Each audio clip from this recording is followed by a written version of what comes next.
지금 오르고 있는 반도체, 소부장, 로봇 관련주들 잘 보면 상승 전까지 긴 시간 동안 하락하거나 박스를 그리며 횡보하고 있었습니다. 그 지루하고 고통스러운 시간을 견뎌낸 사람들, 그리고 그 구간에서 조금씩 분할 매수를 했던 사람들에게 지금의 수익은 보상으로 다가온다고 생각합니다. 네, 안녕하세요. 지투생 여러분. 이번 한 주도 잘 보내셨나요? 이번 주 시장은 지난주에 비해 상승 탄력은 좀 줄었지만 전반적으로는 무난한 흐름 속에서 상승세를 이어간 한 주였죠. 특히 9월 FOMC 회의 결과가 시장의 기대를 충족시키며 불확실성이 해소가 된 점, 그리고 최근 이 대통령의 발언에서 확인된 증시에 대한 부양 의지가 시장 심리에 긍정적인 영향을 좀 준 것 같아요. 다만 제가 수요일 영상에서도 말씀드렸듯이 이번 장의 상승은 반도체, 로봇, 바이오 등 일부 성장주의 수급이 집중된 국면이라 그 외 섹터들은 상대적으로 소외되는 모습이 좀 나타났죠. 그래서 일부 투자자분들은 체감이 좀 아쉬울 수도 있었을 것 같지만 미리 준비가 되어 있던 분이 아니라면 내 것이 아니니까 보내주는 것이 맞죠. 시장에는 현재 예탁금이 늘고 있고 일평균 거래량도 회복세를 보이고 있기 때문에 시장의 투자 심리와 에너지가 점점 살아나고 있다는 거, 이 부분 꼭 기억해 두시면 좋겠습니다. 저는 이번 반도체 로봇 랠리엔 올라타진 못했지만 늘 그래왔듯 제가 준비해온 시나리오에서 차분하게 거래했고 그 흐름에 맞춰 한 주를 잘 마무리할 수 있었습니다. 이제 중요한 건 지금 시장에서 강한 흐름을 만드는 섹터를 공부하고 다음 기회를 준비해 나가는 것이 바람직하겠죠. 자, 본격적으로 이번 주 투자 이야기로 들어가기 전에 중요한 공지 한 가지 먼저 드릴게요. 잠깐 집중해서 들어주세요. 그동안 제가 유튜브 영상이나 게시글, 그리고 투자 자료실을 통해 중요한 정보들을 꾸준히 공유해왔는데요. 아무래도 이런 자료들이 여기저기 흩어져 있다 보니까 직장과 일상에 바쁜 여러분들이 놓치는 경우가 좀 많으시더라고요. 특히 영상마다 정리해서 올리는 투자 자료실 파일들도 매번 직접 들어가서 확인을 해야 하다 보니 잘 활용하지 못하는 분들도 많으셔서 개인적으로 좀 아쉽기도 했어요. 그래서 고민을 많이 하다가 보다 빠르고 편하게 전달할 방법을 고민했고 이번에 새롭게 오피셜 텔레그램 채널을 개설했습니다. 앞으로는 유튜브 게시글에 간간히 올리던 글, 영상마다 정리해두는 투자 자료, 특별 라이브나 구독자 이벤트 같은 중요 공지들까지 모두 텔레그램 채널을 통해 한 번에 전달드릴 예정이에요. 무엇보다 텔레그램은 알림이 바로 뜨기 때문에 중요한 소식을 놓치지 않고 여러분도 더 편하게 챙기실 수 있을 거예요. 오늘 영상의 고정 댓글과 설명글에 공식 텔레그램 링크를 걸어뒀으니까 꼭 들어오셔서 편리하게 소통하고 중요한 정보들을 빠르게 받아보시길 바랄게요. 자, 이번 주 첫 번째 시나리오 매매는 노랑풍선과 글로벌 텍스프리, 즉 인바운드 관련주입니다. 지난주 수요일 영상 기억나시죠? 중국의 단체 관광 무비자 허용 소식과 10월 초 국경절을 언급드리면서 인바운드 테마가 강하게 부각될 가능성이 높다고 말씀드렸죠. 그 예측이 실제로 맞아떨어졌죠. 시진핑의 경주 에이펙 방한설까지 겹치면서 관련주들이 한 차례 슈팅이 나와졌고 그 중심에는 바로 노랑풍선이 있었죠. 노랑풍선에 대해서는 제가 전환 청구권 행사된 물량 약 100만 주 정도가 있다라고 미리 언급을 드렸어요.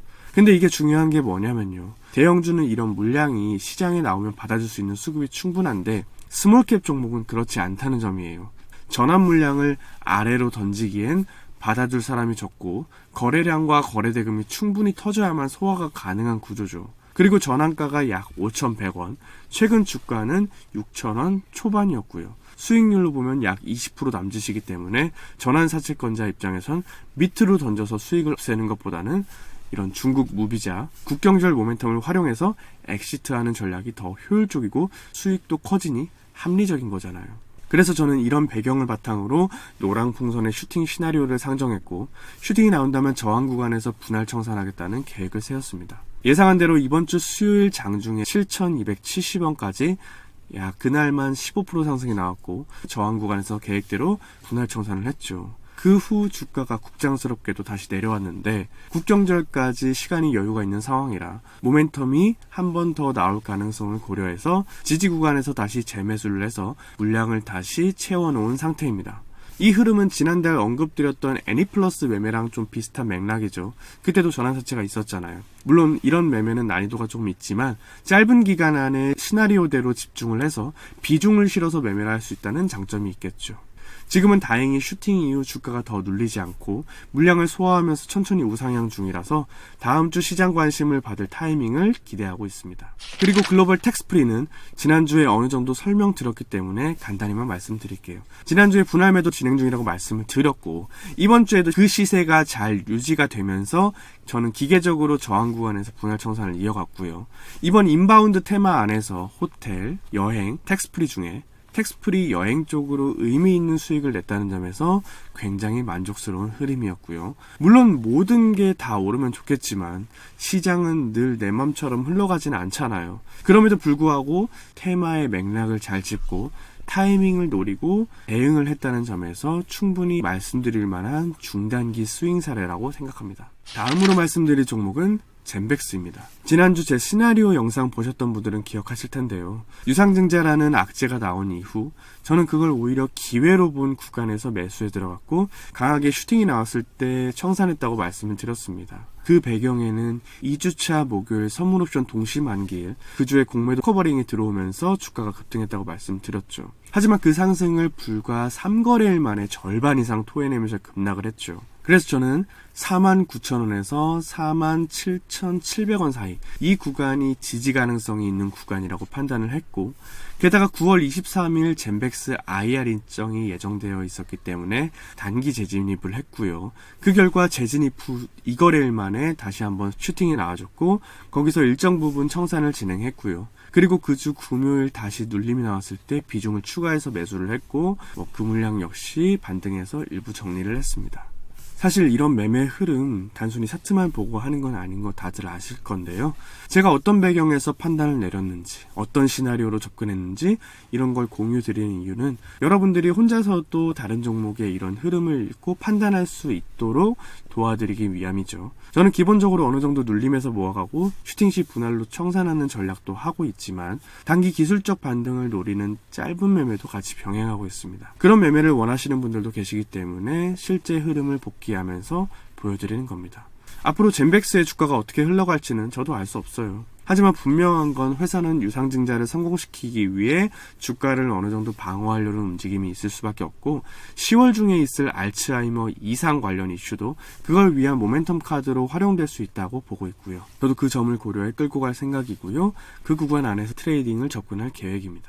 다음으로 말씀드릴 종목은 엔터인데요. JYP는 지난주 금요일 종가 76,100원, 이번 주 금요일 종가 77,900원으로 약반등을 하면서 마감을 했죠. 화요일부터 외국인과 기관 수급이 유입이 시작됐고 특히 금요일에는 수급이 꽤 강하게 들어오면서 꽤 긍정적인 흐름이지만 막상 주가 마감된 걸 보면 이 정도 수급이면 더 세게 올라야 되는 거 아닌가 싶을 정도로 상승폭은 솔직히 아쉬웠었어요. 근데 이유는 간단하죠. 실적 발표 전후의 변동성 그리고 대중문화 교류위원장 임명 당시 개인들이 너무 많이 받았기 때문이죠. 개인 수급이 많이 들어왔던 종목은 당장 수익을 내고 싶은 사람들이 많다 보니 올라도 매물이 쏟아지기 쉽고 그래서 주가의 상승 탄력이 제한될 수밖에 없어요. 하지만 JYP를 자세히 보면 위아래로 널뛰기 같은 흐름 속에서도 저점을 계속 높이면서 우상향 흐름을 유지하고 있죠. 조용히 천천히 하지만 분명히 추세는 유지하고 있는 흐름이죠.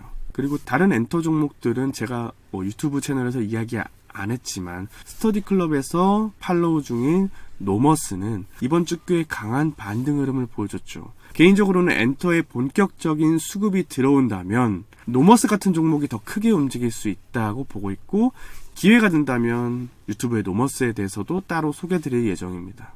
또 하나 이번 주 시장에서 크게 주목되진 않았지만 굉장히 의미 있는 이슈가 있었죠.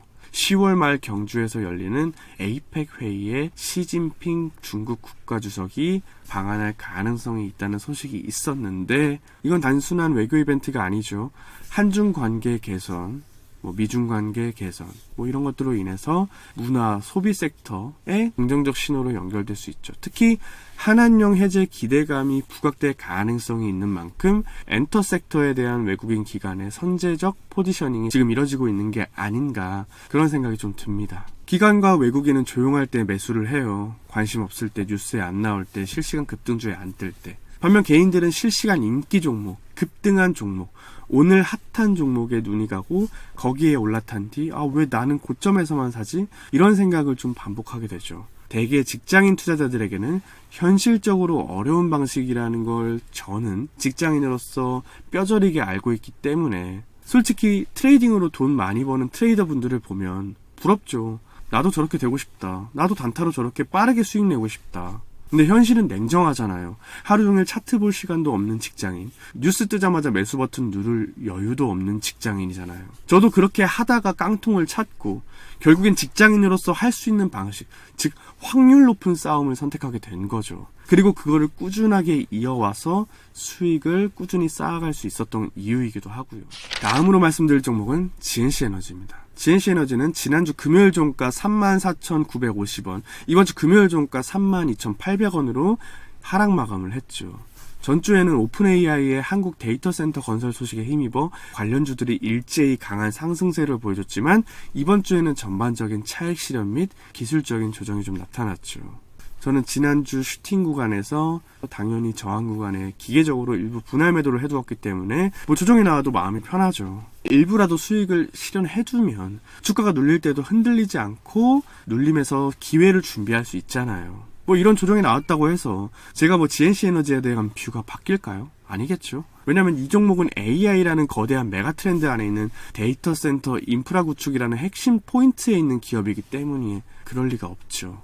AI가 커질수록 고성능 서버가 많아질수록 전력을 더 많이 써야 하고 냉각 시스템도 필요하고 인프라도 강화돼야 되잖아요. 즉 AI 데이터 센터 증가는 전력 인프라 확대, 그로 인해 GNC 에너지 수혜, 이 구조는 쉽게 바뀌지 않잖아요. 그리고 데이터 센터는 계속해서 지어지고 있죠. GNC 에너지의 경우 이미 수주를 많이 확보한 상황이고 국내외를 막론하고 데이터 센터 수요는 여전히 탄탄하죠. 이번 조정은 단기 이슈에 따른 차익 실현일 뿐 트렌드가 꺾였다는 의미는 아니죠. 따라서 저는 여전히 GNC 에너지뿐만 아니라 데이터 센터, 전력 인프라 관련 종목들을 트래킹 중입니다. 마지막으로 말씀드릴 기업은 바로 오로라입니다. 지난주 금요일 종가 2250원, 이번 주 금요일 종가 19,400원으로 하락 마감하며 다소 지지부진한 흐름을 보였죠. 하지만 저는 이번 주 수요일 오랜만에 매수 버튼을 눌렀습니다. 왜였을까요? 61선이 다가왔고 장중에는 61선을 깨는 척 했지만 종가에는 지켜줄 것 같았고 실제로 그렇게 지켜줬기 때문입니다. 기술적인 흐름이 의미 있는 지지 구간에 근접했다고 판단을 했고 그 지점에 저는 매수를 한 거죠. 그러면 왜 이렇게 최근에 조정을 받았을까? 최근 하락에는 두 가지 요인이 있었다고 보고 있어요. 첫 번째는 글로벌 IP 관련 대장주들인 산리오와 팜마트가 하락을 했죠. 콘텐츠 IP 섹터 전반이 심리적으로 위축됐고요. 두 번째 이유는 오로라의 큰손인 사모펀드가 6거래일 동안 약 18만 주 정도 차익 실현했잖아요. 수급 공백으로 주가 하방 압력이 작용했고요. 이 두 가지가 겹치면서 조정이 좀 길어진 것 같습니다. 앞으로의 주가 흐름? 솔직히 저도 몰라요. 주가가 어떻게 흘러갈지 저도 잘 모르죠. 여기서 더 간다, 언제까지 조정이다, 이런 말 확신 있게 못하죠. 하지만 제가 확신하는 건 이거죠. 기업의 성장성은 여전히 있다. 여전히 크다. 3분기 실적은 내가 보고 가겠다. 오로라는 글로벌 IP를 기반으로 미국 등 해외 시장에서 성장 속도가 굉장히 빨라지고 있잖아요. 그렇기 때문에 저는 오로라를 들고 가는 거고요. 많은 분들이 주가가 조용하면 흥미를 잃죠. 하지만 저는 그럴수록 더 들여다봅니다. 진짜 좋은 기업은 사람들이 관심 없을 때, 싸게 있을 때, 그때가 기회잖아요. 지금은 기술적으로도 중요한 지지 구간에 위치해 있고 3분기 실적 시즌이 다가오고 있는 만큼 저는 이 포지션을 다시금 관심 있게 지켜보는 중입니다. 끝으로 이 말씀을 드리고 싶어요. 중요한 건 꺾이지 않은 마음이죠. 이슈에 따라 이리저리 흔들리기보다는 내가 확신하는 기업에 대해 리스크 관리하면서 묵묵히 모아가는 것, 그게 직장인 투자자가 할 수 있는 가장 확률 높은 싸움이라고 생각하고요. 자, 이렇게 이번 주 시나리오 매매 함께 리뷰해봤습니다. 솔직히 이번 주는 저도 기다림에 집중했던 한 주였고요. 시장 자체가 반도체와 로봇, 바이오 중심의 편향된 상승이었기 때문에 딱히 새로운 케이스를 만들거나 공격적인 트레이딩을 하진 않았고요. 요즘처럼 시장이 강하게 올라갈 땐 솔직히 포모가 안 생길 수가 없죠. 단타 저도 치고 싶고 지금 오르는 반도체 로봇 종목들에 끼어들고 싶을 때도 많죠. 하지만 그게 제 원칙에 어긋나기 때문에 꾹 참고 기다립니다. 그게 제가 수익 내는 매매 방식이기 때문이에요. 말씀드리고 싶은 게 하나 있는데, 지금 오르고 있는 반도체, 소부장, 로봇 관련주들 잘 보면 상승 전까지 긴 시간 동안 하락하거나 박스를 그리며 횡보하고 있었습니다. 그 지루하고 고통스러운 시간을 견뎌낸 사람들, 그리고 그 구간에서 조금씩 분할 매수를 했던 사람들에게 지금의 수익은 보상으로 다가온다고 생각합니다. 물론 매번 섹터 순환 타이밍을 딱딱 맞추면서 귀신같이 투자하고 빠지면 정말 좋겠죠. 하지만 우린 신이 아니잖아요. 모든 기회를 모든 타이밍에 완벽하게 잡는 건 불가능하고요. 혹시 지금 이 영상을 보시는 분들 중에 투자를 타이밍을 맞추겠다는 생각을 갖고 계신다면 그건 제가 해본 사람 입장으로서 정말 가장 힘든 길이라고 말씀드리고 싶습니다. 그래서 저는 늘 제가 잘 아는 종목, 늘 내가 준비한 시나리오 안에서 기다리는 투자를 강조드립니다. 그게 가장 저에게는 최적화된 직장의 매매 방식이고 오래 살아남을 수 있는 방식이기 때문이에요. 이런 이야기 누군가에겐 좀 답답하고 아니야 그냥 뭐 오르 종목이나 알려줘 이렇게 말할 수도 있겠죠. 하지만 경험들이 쌓이다 보면 오늘 제가 드리는 이 말의 무게를 알게 되실 겁니다. 그러니 포모가 올 때마다 오늘 이야기를 꼭 떠올려주세요. 묵묵히 앞으로도 계속해서 트래킹해야 할 섹터와 모멘텀은 제가 정리해서 꾸준히 함께 나눌 테니 우리 함께 공부하고 지켜보고 성장합시다. 끝으로 오늘도 여러분과 나누고 싶은 한마디로 마무리하겠습니다. 웃는 사람에게 기회와 복이 몰린다. 웃는 얼굴은 사람을 끌고 좋은 에너지를 불러온다. 그러니 매일 억지로라도 웃어보세요. 작게라도 입꼬리를 올려보세요. 행복은 웃는 자에게 조금 더 오래 머뭅니다. 저는 또 여러분들에게 도움될 수 있는 영상으로 다음 주에도 찾아오겠습니다. 안녕.